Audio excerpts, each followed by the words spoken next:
नमस्कार. मी भाऊ तोरसेकर. तुम्ही बघत आहात प्रतिपक्ष. मित्रांनो, खूप लोकांनी आग्रह धरला म्हणून हा विषय मी स्वतंत्ररित्या घेतो आहे.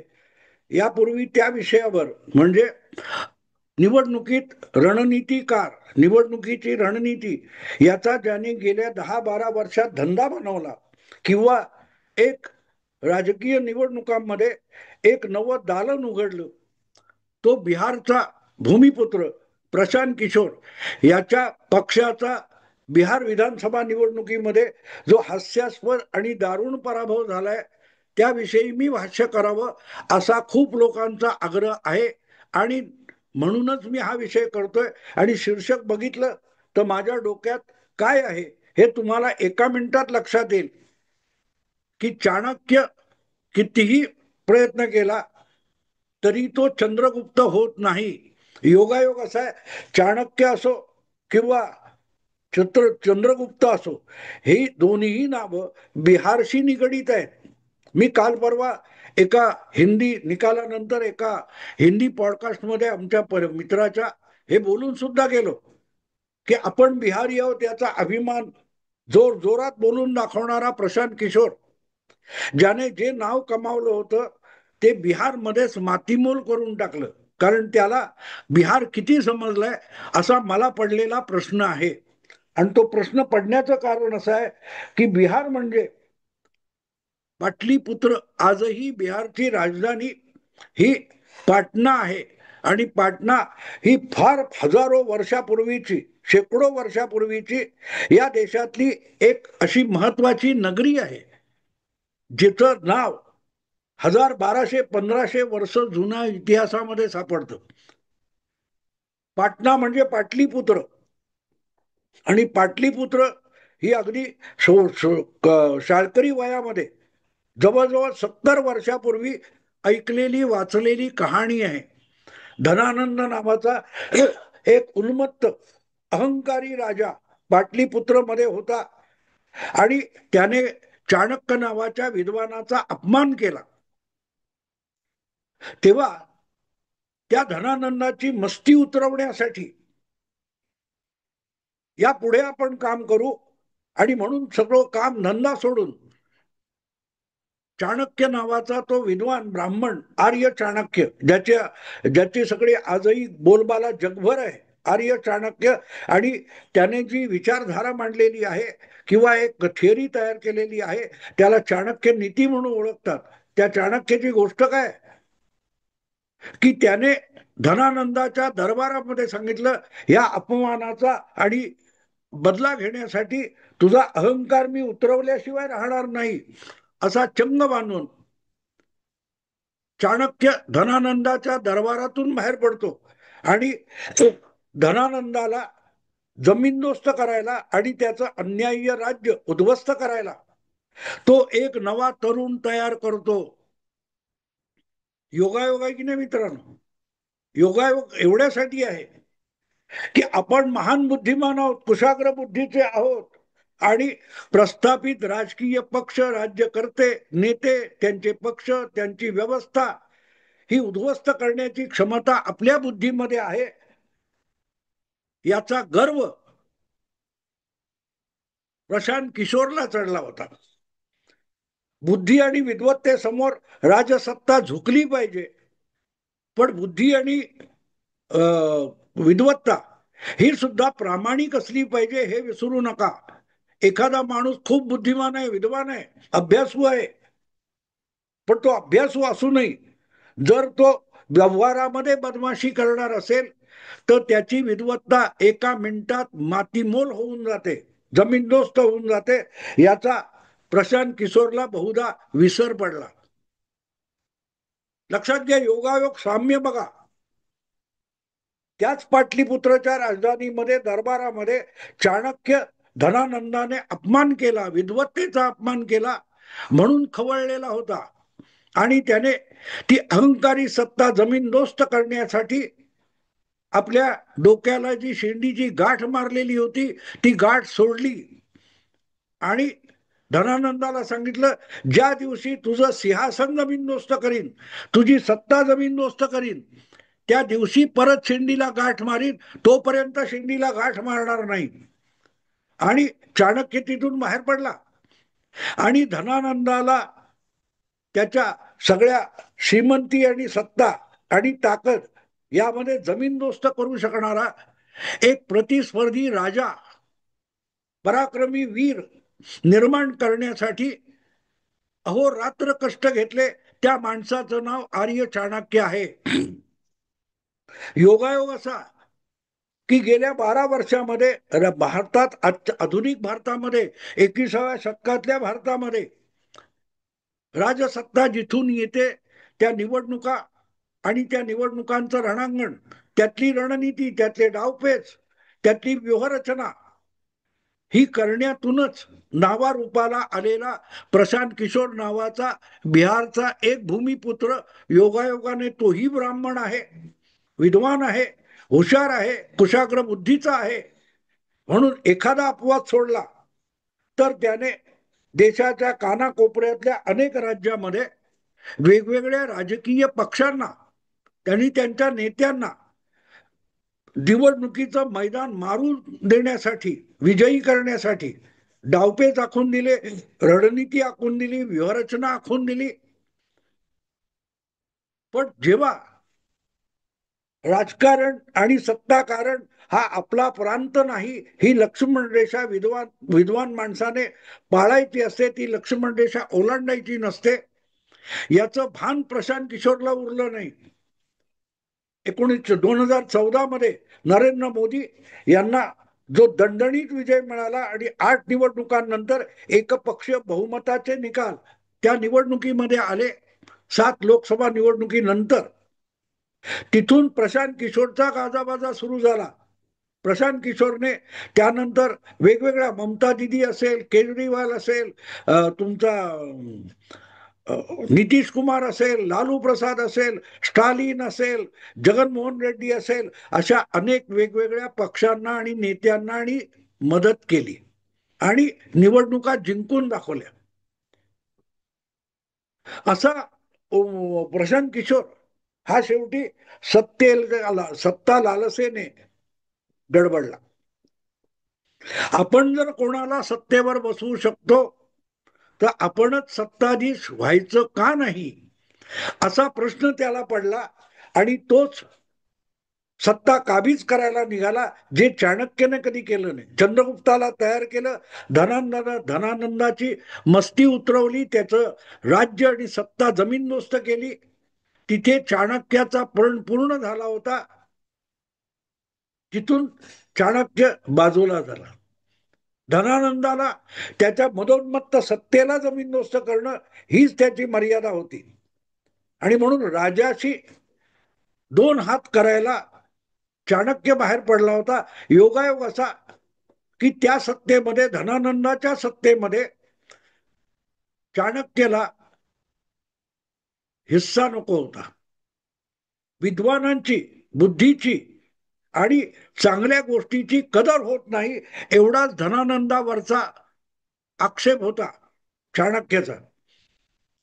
आणि असले कोण, उपयोग काय, आज वापरले उद्या फेकून दिले, ही जी मदोन्मत्तता असते, उद्धटपणा असतो, त्याच्यावर चाणक्य चिडला होता. 2014च्या निवडणुकीपूर्वी एनडीएतून नितीश कुमार बाहेर पडले होते. मला मोदी आवडत नाही, मोदी नको, मोदी कम्युनल वगैरे वगैरे. आणि त्या निवडणुकीत बिहारच्या आपल्या भूमीमध्ये नितीश कुमार यांचा दारुण पराभव झाला. ते बरोबर नसताना भारतीय जनता पक्षाने नरेंद्र मोदींच्या नेतृत्वाखाली 40 पैकी 22 जागा जिंकल्या. आणि धुव्वा उडाल्यानंतर नितीश कुमारांना 2015 मध्ये जेव्हा लोकसभा निवडणूक, विधानसभा निवडणूक लढवायची होती, तेव्हा त्यांना प्रशांत किशोरने मदत केली होती. प्रशांत किशोर 2014च्या निकालानंतर मोदी आणि भाजपपासून दुरावला.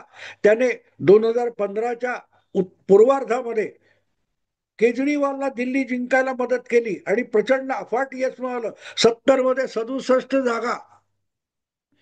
आणि तोच प्रशांत किशोर हा बिहारच्या निवडणुकीमध्ये नितीशच्या मदतीला आला. आणि याचं कारण असं होतं की नितीशला सत्तेत कायम राहायचं होतं आणि भाजपची सुद्धा टक्कर घ्यायची होती.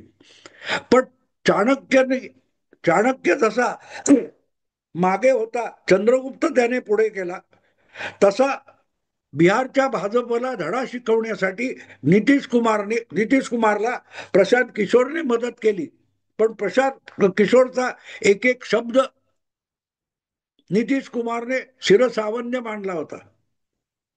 ज्या लालू प्रसाद यादव यांच्या उन्मत्तपणाला धडा शिकवण्यासाठी नितीश कुमारने 1996 नंतर भाजप बरोबर सोबत केली होती आणि लालू बरोबर उभा दावा मांडलेला होता.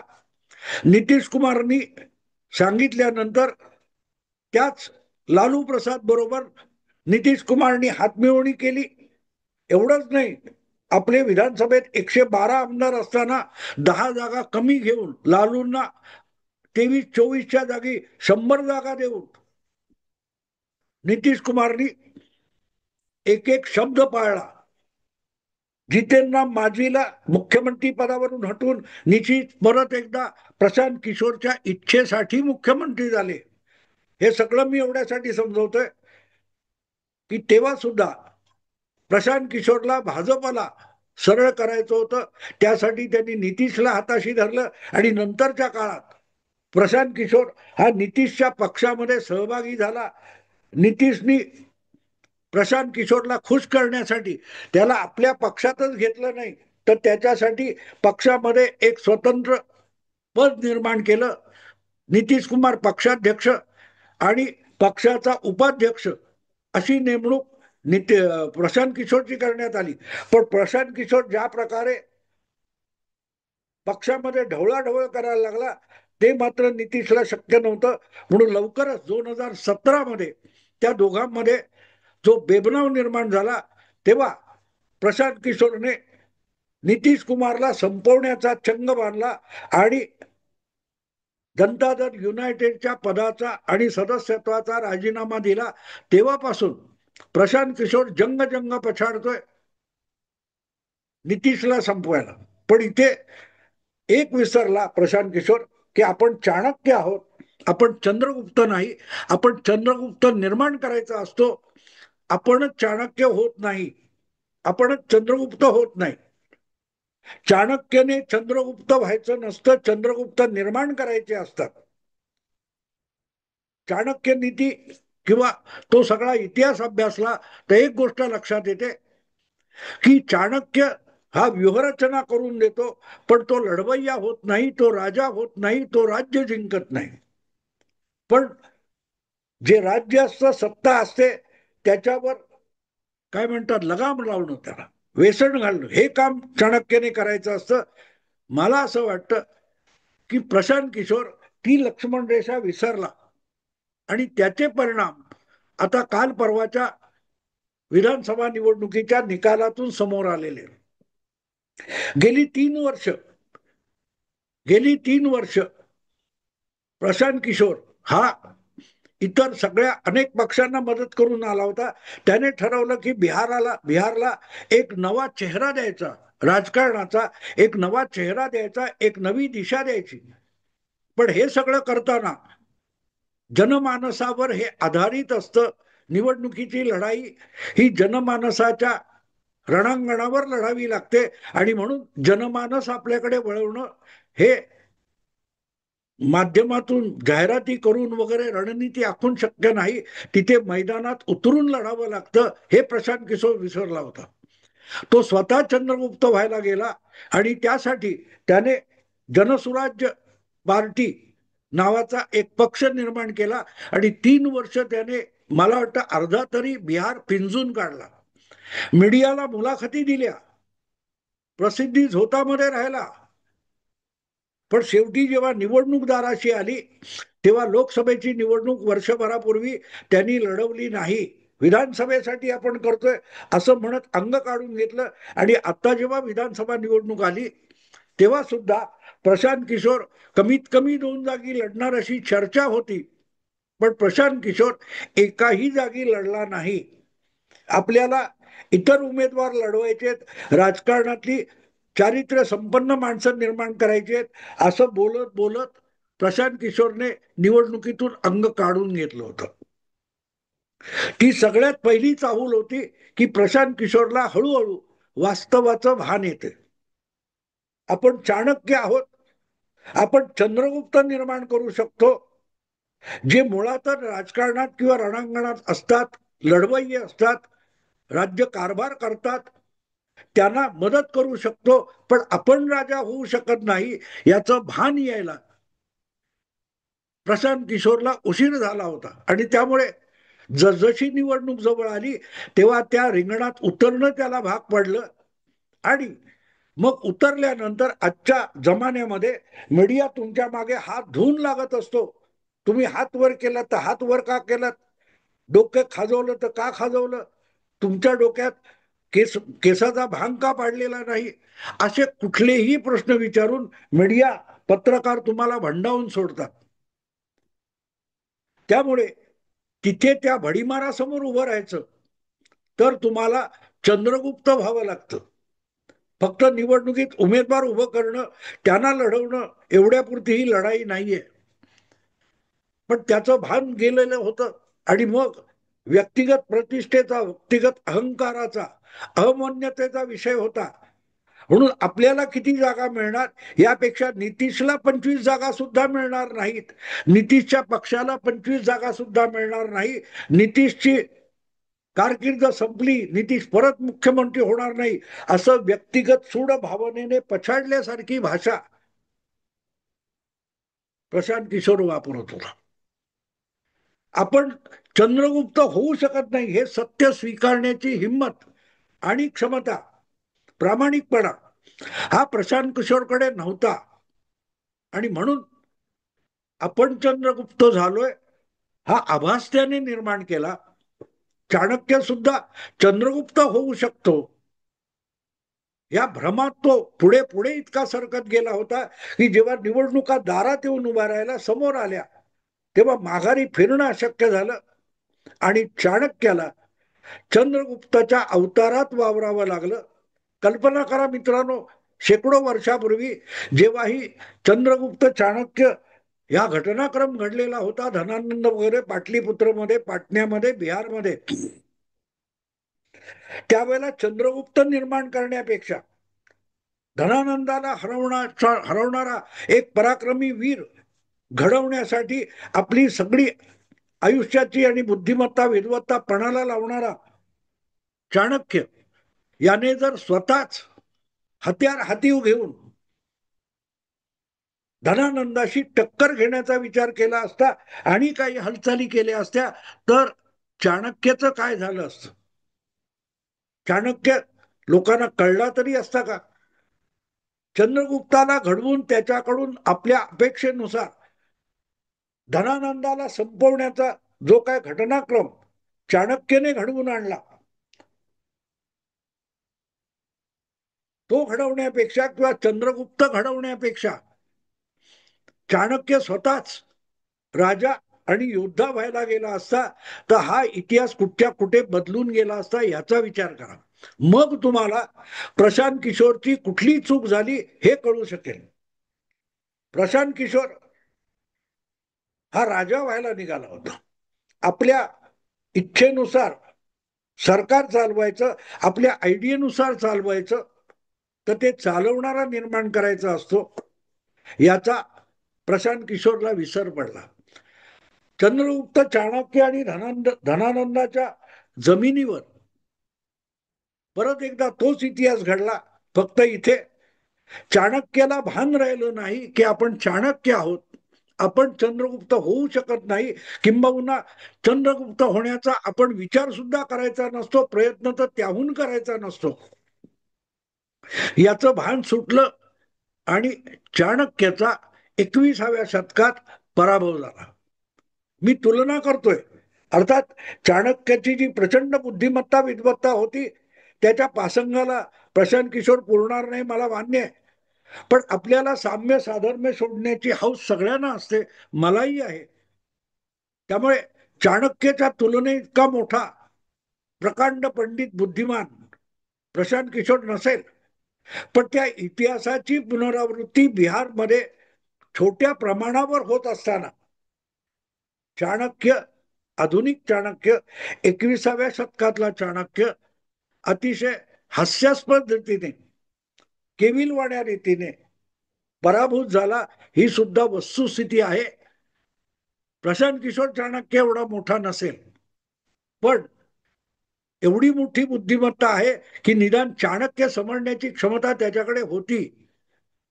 पण बुद्धी फिरली की साध्या साध्या गोष्टी कळत नाहीत, त्याला चाणक्य कुठून कळायचं. त्याच वाटण्याच्या बिहारच्या भूमीवर 21व्या शतकात प्रशांत किशोरने चाणक्याचा पराभव करून दाखवला. कारण हा 21व्या शतकातला छोटा मोठा चाणक्य असेल, पण तो चंद्रमुक्त व्हायला गेला आणि तो पराभूत झाला. मित्रांनो, आता इथे थांबतो. आवडलं लाईक करा, शेअर करा आणि प्रतिपक्षाला सबस्क्राईब करा. नमस्कार.